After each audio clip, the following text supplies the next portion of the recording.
श्री स्वामी समर्थ. आज आहे मागी गणपती. तर मागी गणपतीला तुम्हाला काय करायचं आहे? गणेश चतुर्थी आहे, आज गणेश जयंती आहे. तर तुम्हाला गणपती बाप्पाला प्रसन्न करण्यासाठी एक छोटंसं काम करायचं आहे.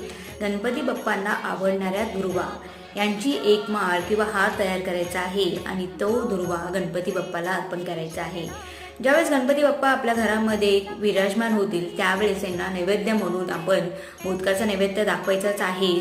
त्याचबरोबर गूळ आणि खोबरं याचाही नैवेद्य गणपती बाप्पाला दाखवायचा आहे. आपल्या मनातील जी काही इच्छा आहे ती गणपती बाप्पाच्या चरणी अर्पण करायची आहे आणि ती इच्छा नक्की पूर्ण होणार. तर या मागे गणपतीला गणपती बाप्पाला आपला नवस नक्की बोला आणि आपल्या मनातील इच्छा नक्की पूर्ण करून घ्या. दुर्वा व्हायची आहे, छोटीशी गोष्ट आहे. खोबरं आणि गुळाचा नैवेद्य दाखवायचा आहे आणि गणपती बाप्पाचा श्री गणेशाय नमः या मंत्राचा 51 111 जसा तुम्हाला जमेल तसा जप करायचा आहे. श्री स्वामी समर्थ.